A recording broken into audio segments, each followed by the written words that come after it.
दोस्तों welcome to IUPSC और हम शुरू करेंगे IMT हाईवे। IMT क्या है सर? I मतलब इंडिया, M मतलब म्यांमार और T मतलब थाईलैंड। ओके, तो सर इंडिया में कहाँ से शुरू होगा ये हाईवे? तो हमारी एक मणिपुर में जगह है जिसका नाम है मोरे। ओके, आप यहाँ पे देख सकते हैं फिगर में कि मोरे से शुरू होकर तैमू जो हमारे म्यांमार में है, उसके बाद मांडले, उसके बाद यंगून। उसमें गाना नहीं है मेरे पिया गए रंगून वहां से किया है टेलीफोन, आगे आप पूरा कर लेना। उसके बाद माए सॉट जो हमारे थाईलैंड में है। ये तीन से हम कनेक्ट कर रहे हैं क्या? IMT highway. तो सर पहली बात ये कि IMT हाईवे हम कनेक्ट क्यों कर रहे हैं? क्योंकि सर पता है जो हमारा नॉर्थ ईस्ट का रीजन है ये काफी बैकवर्ड रीजन है। बैकवर्ड रीजन होने का मतलब क्या है? पहली बात तो यहाँ पे जो इनकी जियोग्राफी है डिफिकल्ट टेरेन है, और नॉर्थ ईस्ट एक हमारा ऐसा एरिया है जो हमारा गेट है आसियान के लिए, साउथ ईस्ट एशिया के लिए, और हमारा इंटरेस्ट ट्रेड में सबसे ज्यादा इस समय चल रहा है आसियान के साथ। तो जब हम IMT हाईवे बना लेंगे तो हम सीधा सीधा क्या करेंगे कि आसियान को हम एक्सेस कर सकते हैं, और आसियान को जैसे आप एक्सेस करेंगे तो जो भी हमारा एक्सपोर्ट करने वाली कंपनीज होंगी वो नॉर्थ ईस्ट में अपनी इंडस्ट्री लगाएंगी। ठीक है, जैसे कि आप कोई भी हमारा एरिया डेवलप होता है, कहीं पे भी कंपनी लगती है तो वहाँ चाय वाला, पान वाला और इस तरह की चीज़ें वहाँ पे आती हैं, जिससे क्या होता है लोगों को रोजगार मिलता है। इस समय तो कोई नॉर्थ ईस्ट में इवन लोगों को स्टेट का नाम नहीं पता है। आपको सैन फ्रांसिस्को बता देंगे लेकिन नॉर्थ ईस्ट का कोई स्टेट का नाम पता नहीं है। तो ये चीजें हमारी क्या होगी, दूर हो जाएगी। प्लस नॉर्थ ईस्ट में जो है हमारा आपसा लगा हुआ है। ओके, मिलिट्री यहाँ पे रूल कर रही है। इवन अभी आगे देखेंगे कि अरुणाचल प्रदेश में 3 स्टेट में हमारा मिलिट्री रूल वहाँ पे बढ़ा दी गई है। तो ये हट जाएगी और लोगों के पास यदि रोजगार नहीं होगा तो उनके हाथों में हथियार होगा। ये हमारा रूल है। तो सर ये हट जाएगा, नॉर्थ ईस्ट इंडिया से प्रॉपर तरीके में इंटीग्रेट हो जाएगा। तो आप यहाँ पे देख सकते हैं कि हाईवे हम बना रहे हैं। ओके, और ये 32 किलोमीटर का हमारा हाईवे है जो कनेक्ट करेगा इंडिया और आसियान को। आपको पूरी कहानी बता दी है। उसके बाद जो हमारे शुरू हुई थी look east policy, Modi ji ने कहा नहीं देखना होगा, नहीं है भाई, अब एक्ट करना है, उस पर एक्ट इस पॉलिसी पे काम कर रहे हैं। ओके, और यही नहीं, बांग्लादेश भी और बिम्स्टेक के जो कंट्रीज हैं ये भी इसको मतलब कि अंदर से बात कर रही है कि भाई हमें भी इसको ज्वाइन करना है, हमें भी इससे ज्वाइन करवाइए। ठीक है, तो ये हमारा रोल प्ले करेगा इकोनॉमी में, ट्रांसपोर्ट में, कल्चर में। ठीक है, पोटेंशियल बेनिफिट होगी कनेक्टिविटी की, वो सारी कहानी मैंने ये बता दी है। अब देखिए सर, हमारे इजराइल के यहाँ पे प्रेसिडेंट आए और 6 दिनों के लिए आए, पूरा लाग लश्कर लेके 6 दिनों तक बढ़िया रहना है इंडिया में। तो सर जरा इजराइल के बारे में हम बात कर लेते हैं कि इजराइल को इंडिया ने रिकॉग्नाइज किया 1950 में। इजराइल की आपको पता होगा ओरिजिन कैसे हुआ, पैलेस्तीनी को बहुत मारा, बम गिरा गिरा के मारा, उसके बाद अपनी जगह बना ली इन्होंने। इनकी कोई कंट्री नहीं थी इजराइल की, इन्होंने जगह को छीना है। अब सर देखिए इसमें जो भी चीजें वो कचरा है। और आगे बता ही देता हूं कि जो हमारा फुल डिप्लोमेटिक रिलेशन हुआ ये 1992 में हुआ। इसके बाद हमारा क्या हुआ कि एरियन शरोन जो हमारे फर्स्ट प्रीमियर थे इजराइल के, उन्होंने इंडिया को विजिट किया। LK आडवाणी जो थे पहली बार वो गए थे, हमारे होम मिनिस्टर जब थे तो इजराइल को विजिट किया था। उसके बाद जसवंत सिंह, SM कृष्णा और रिसेंटली हमारे राजनाथ सिंह गए थे इजराइल को विजिट किया है। तो हमारा रिलेशन काफ़ी अच्छा है। और क्या क्या हमारा की इशूज है इजराइल से ये देखेंगे। सर 2 सबसे बड़ी हमारे की इशूज है जिससे हमको बहुत मदद मिलती है इजराइल से। पहली चीज सिक्योरिटी में, डिफेंस सिस्टम काफी इंपॉर्टेंट तगड़ा है उनका। डिफेंस क्यों इंपॉर्टेंट है? क्योंकि जितनी भी वहां पे मिडिल ईस्ट की कंट्री है सब जलती है इजराइल को देखकर। ठीक है, जब जलती है तो इजराइल के पास एक ही काम है, मिसाइल बनाओ, हथियार बनाओ और इनके ऊपर फेंको।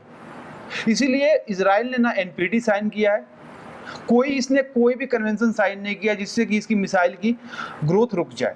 ठीक है, तो सर सिक्योरिटी में इससे काफी ज्यादा हमें मदद मिलती है। उसके बाद एग्रीकल्चर में क्या है कि एक्सपर्टीज, टेक्नोलॉजी में एक्सपर्टीज है, हॉर्टिकल्चर।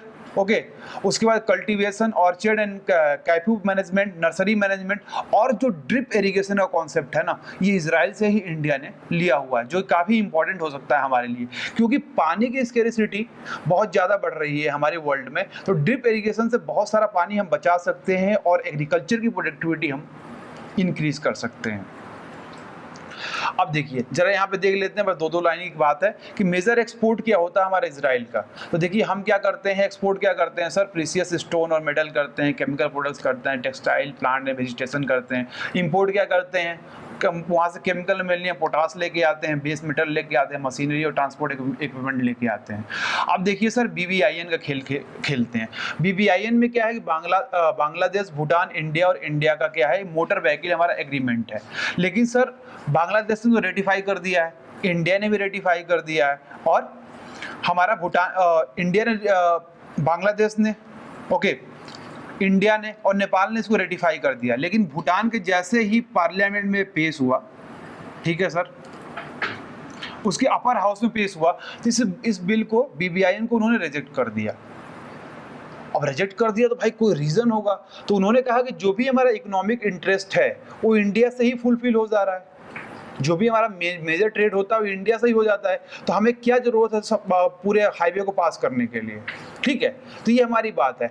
और सर ये जो BBIN हमारा बना था, ये सार्क के अंदर ही एक सब ग्रुपिंग है। क्यों ग्रुपिंग है?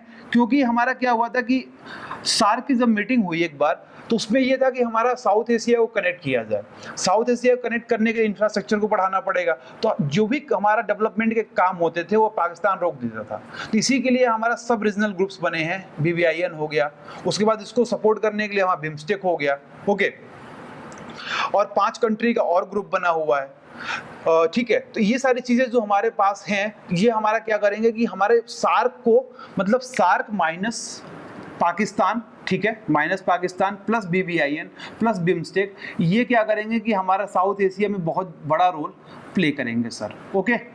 ये हमारी बात होगी BBIN से। तो सर जब इन्होंने, भूटान ने रिजेक्ट किया कि सर हम इसको पास नहीं होने देंगे, तो इंडिया ने बोला कि यार भाई रिकंसिडर कर लो यार, एक बार और इसको पेश करो, ताकि बहुत इंपॉर्टेंट है हमारे लिए, ठीक है। ऑलरेडी हमारे इंडिया, बांग्लादेश और नेपाल ने इसको रेटिफाई कर लिया था, आप भी जरा एक बार कोशिश करके देखो, इससे काफ़ी फायदा हो सकता है, रीजनल कनेक्टिविटी बढ़ेगी। तो ये हमारा अभी तक इशू चल रहा था सर। इसके बाद USA ने क्विट कर दिया है TPP से, ओके।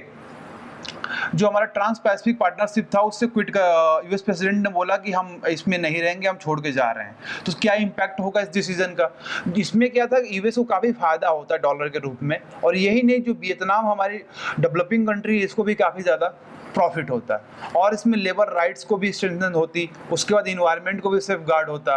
और इसमें क्या था कि मेनली TPP बनाने का ये था कि चाइना को घेरने का हमारा प्लान बनाया जा रहा था, कि चाइना को छोड़कर और जो हमारी पैसिफिक से लगती हुई जो कंट्रीज हैं, इनके साथ यदि हम कोलैबोरेशन करेंगे ट्रेड में, तो चाइना वहाँ पे धीमे पड़ेगा, उसकी पेस धीमे पड़ेगी। तो ये हमारी बात हो रही थी। लेकिन जैसे ये कोलैप्स, और ये तो इनका एग्जीक्यूटिव एक्शन है, इन्होंने बोला है, बाद में सीनेट में जाकर पेश होगा। तो जब जैसे ये कोलैप्स होगा तो ये काफ़ी वाइड, मतलब एक बड़ा स्पेस छोड़ेगा एशिया में। और सर रसिया ने क्या किया कि इंटरनेशनल क्रिमिनल कोर्ट से क्या किया, क्विट कर दिया, कहा कि तुम लोग बस फर्जी हमारे खिलाफ साजिश कर रहे हो। क्योंकि जो इशू था सर कि क्रीमिया जो है, इनको इन्होंने हथिया लिया, मिलिट्री भेजे, क्रीमिया को हथिया लिया, क्रीमिया जो कि हमारे यूक्रेन की पार्ट था। और पता है क्रीमिया को हथियाने के बाद वहाँ पर रेफरेंडम भी हुआ। रेफरेंडम होने के बाद ये हुआ कि वो जो रेफरेंडम का पक्ष था वो हमारे रसिया की तरफ गया। लेकिन कह रहे हैं कि इस रेफरेंडम में दिक्कत है, इसको सही रूप से रेफरेंडम नहीं कराया गया है, तो ये इशू वहाँ पे आ रही है। इसलिए ICC को हमारे रसिया ने क्विट कर दिया है। थैंक्स फॉर वॉचिंग दोस्तों, हैव ए नाइस डे।